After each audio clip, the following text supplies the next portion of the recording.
Fala aí pessoal, estou aqui hoje para dar continuidade ao vídeo que nós iniciamos lá no canal do Fábio Duque, do canal Luthieria de Banheiro.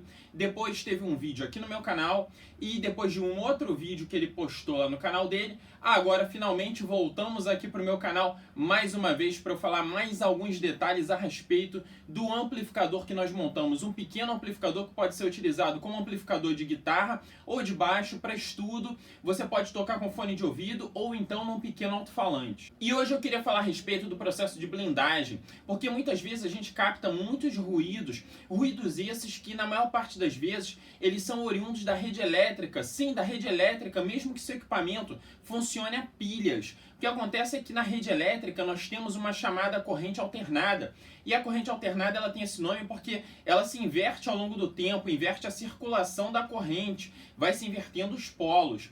E sendo assim, essa corrente ela se traduz em uma forma de onda. É uma forma de onda que possui uma frequência de 60 Hz. E ela pode viajar, ela está viajando aqui nesse momento, nesse espaço onde nós estamos. E por isso nós precisamos fazer o quê? A proteção dos equipamentos eletrônicos, principalmente os equipamentos de áudio, porque os equipamentos de áudio vão captar esses 60 Hz e vão traduzir isso em ruído na saída. Ou seja, aquele famoso aquele é exatamente os 60 Hz. E para proteger os equipamentos eletrônicos, nós podemos utilizar a chamada gaiola de Faraday, que foi descoberta por Michael Faraday, entre várias outras coisas que Michael Faraday descobriu, como por exemplo os capacitores, a indução eletromagnética e uma série de outras grandes invenções. E aqui eu tenho uma gaiola, literalmente uma gaiola. É claro que a gaiola de Faraday, né, o processo de você blindar, não precisa necessariamente ser uma gaiola. Na verdade, essa aqui é tão somente um experimento e até bem didático pelo fato de ser uma gaiola onde a gente pode comprovar a gaiola de Faraday. O processo que vocês conhecem da gaiola, da blindagem, é tão somente você fazer o quê? Blindagem com fitas metálicas, a gente tem fita adesiva cobreada hoje, a gente tem o tradicional papel alumínio, sim, existe o papel alumínio, a tal da blindagem de cozinha, né, que o pessoal brinca. Enfim, a ideia é você proteger desses 60 Hz que está aqui. E dessa forma você coloca uma parte blindada, não precisa ser hermeticamente fechado, né? Tanto que aqui vocês vão ver que na gaiola não é hermeticamente fechada e o processo funciona devido ao comprimento de onda, né? O tamanho da onda que não consegue ultrapassar esse espaçamento, né? E depois de feita a blindagem, a gente pega o negativo da alimentação e liga o que? Nessa parte blindada, nessa parte metálica, essa armadura. Aqui eu nem vou ligar nada, eu simplesmente vou segurar isso aqui. Vai haver um efeito muito interessante onde eu tenho um rádio, esse radinho de pilha vai estar funcionando e eu vou colocar o radinho de pilha aqui dentro. Eu vou colocar ele numa estação e quando ele entrar aqui dentro ele vai deixar de receber os sinais. Ele já recebe um pouco mal os sinais porque ele vai estar com a antena dele recolhida. Mas vocês vão conseguir ouvir a rádio tocando e quando o rádio entra aqui ele deixa de receber a onda emitida lá pela estação que está transmitindo esse sinal. E com isso você tem então somente o chiado, mostrando que o rádio ainda está ligado, mas as ondas não conseguem chegar. Elas pegam essa superfície e caminham em torno dessa superfície e não conseguem entrar dentro do rádio e de forma a fazer com que ele receba o sinal. E é isso que eu vou fazer agora. O que eu vou fazer aqui é que eu vou ligar o radinho. Tá tocando uma música aqui. Eu pego aqui e faço a inserção do radinho aqui dentro. A partir do momento que ele entra aqui, ó, vocês podem observar, a minha mão ainda tá aqui, ainda tenta captar alguma coisa. Quando eu solto, agora é só chiado. Não pega mais nada. O radinho tá funcionando, eu não mexi na estação. Eu vou trazer ele de volta, ó. Ó, quando eu coloco aqui, já começa a captar. Solta aqui dentro, ó, já perde, não consegue. Vou trazer ele de volta, quando minha mão começa a se aproximar do rádio, eu passo a funcionar como uma antena e acabo ajudando o sinal da estação transmissora a chegar até o rádio. Então aqui, ó, quando eu faço isso, e já tô aqui, ó, tá dentro, só que ainda tá com a minha mão.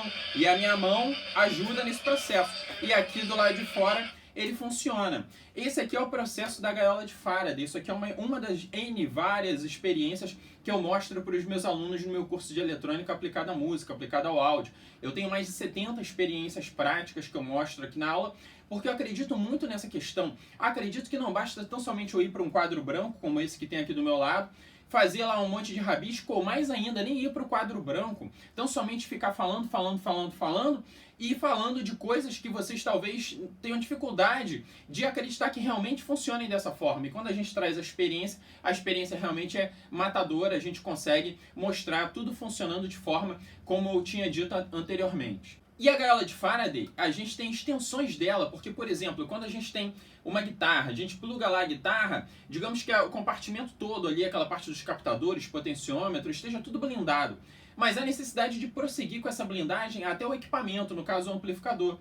E a gente prossegue dessa forma com o uso quê? Com o uso do cabo. Esse cabo aqui, ele é um cabo blindado. Ele é um cabo que segue esse mesmo princípio, onde a gente tem no entorno do positivo, a gente tem a malha. E essa malha está ligada nessa parte aqui do negativo.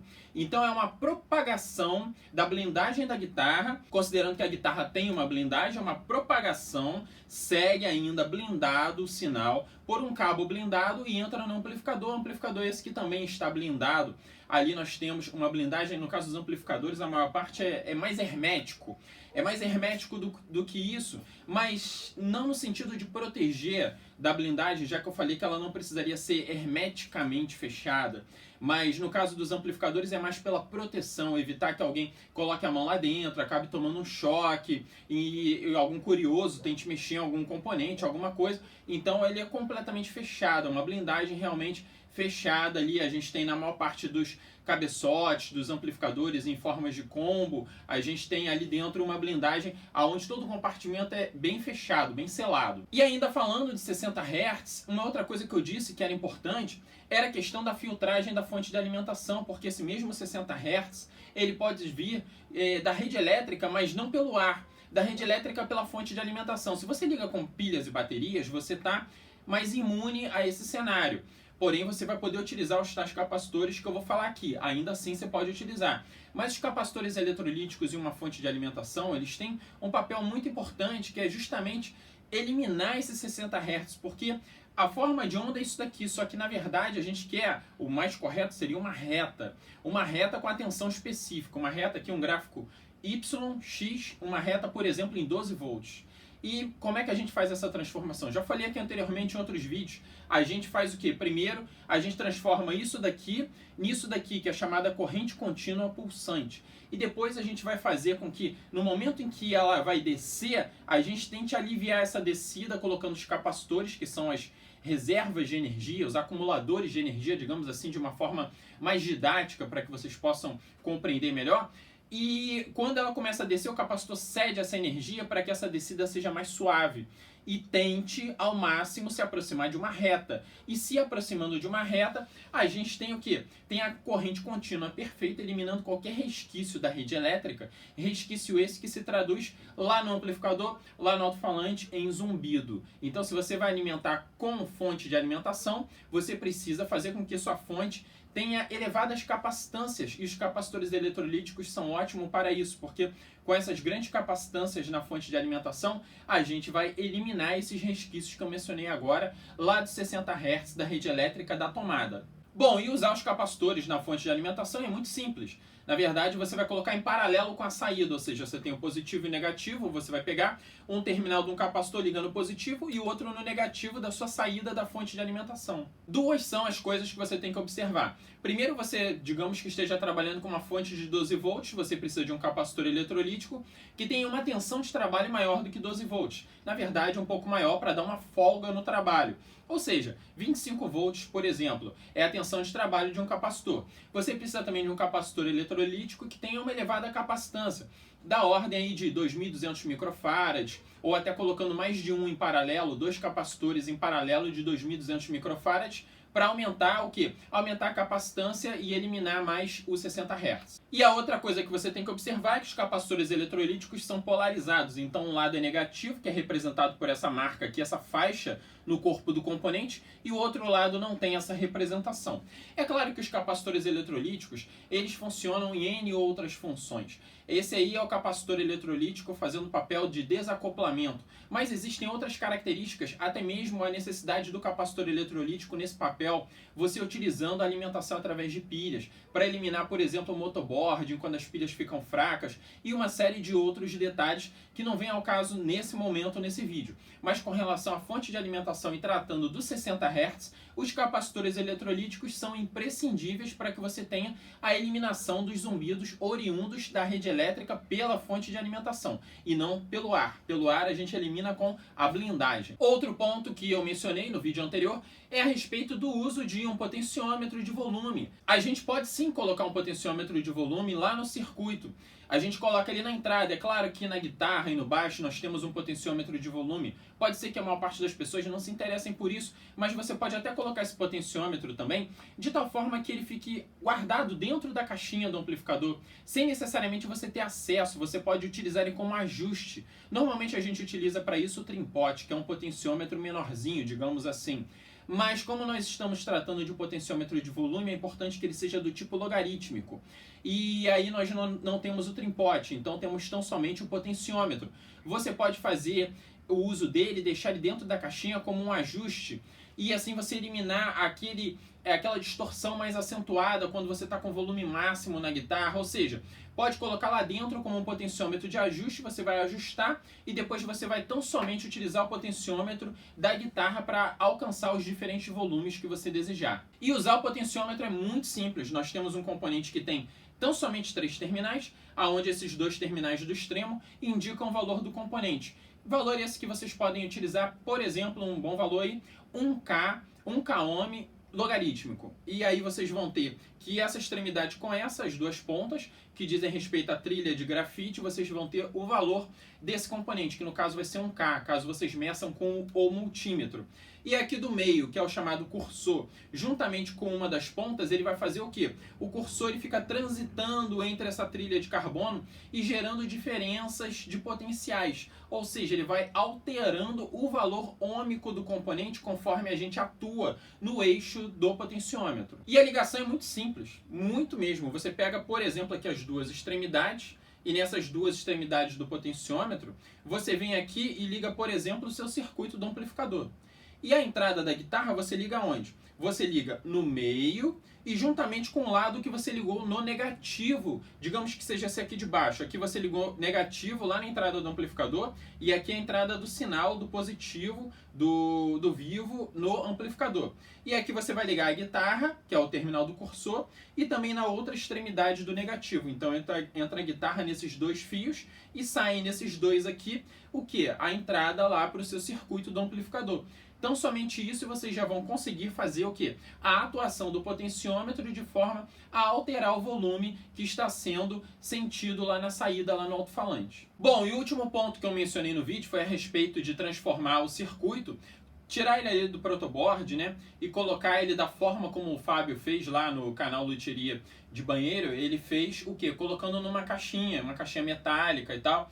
E essa parte eu vou trazer mais pra frente, não sei nem se no próximo vídeo, nem no outro, eu vou trazer mais pra frente, aonde eu vou pegar o circuito e vou dar um ar diferente para ele. Eu acho que, inclusive, eu tô pensando em colocar ele não só para saída de fone, mas de repente colocar numa caixinha de estudo, porque como vocês puderam observar, é possível ligar um alto-falante com um bom som. Então, não necessariamente você precisa tocar utilizando fone de ouvido. Você pode utilizar ligado a um alto-falante que você também vai conseguir um bom resultado e vai dar para tocar em casa estudando guitarra, baixo ou coisa do tipo. Eu digo coisa do tipo porque você pode inclusive alimentar ali um MP3. Você pode também fazer a alimentação ali da saída do seu celular para tocar um MP3. Aí o indicado é que você faça o quê? Você faça 2 circuitinhos desses, porque aí você vai ter o efeito estéreo. Você vai ter como ligar o canal esquerdo e o canal direito, e assim você vai ter ali 2 caixinhas de som amplificadas, separadas, aonde você vai estar fazendo a amplificação separada de cada canal. Então é isso, pessoal.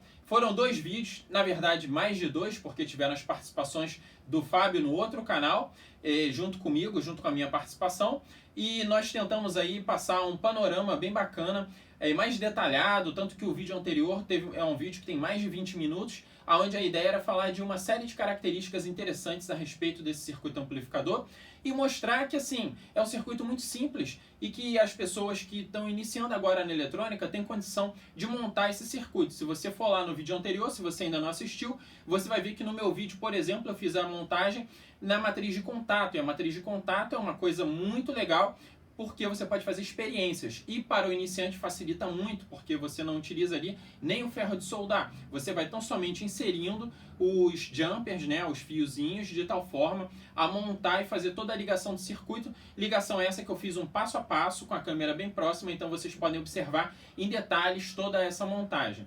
E é isso. Não está inscrito ainda no canal? Se inscreve aí no canal, deixa o seu like, ativa aí o sininho e a gente se vê aí no próximo vídeo, tá bom? Um abraço, pessoal, e até lá. Falou, tchau, tchau!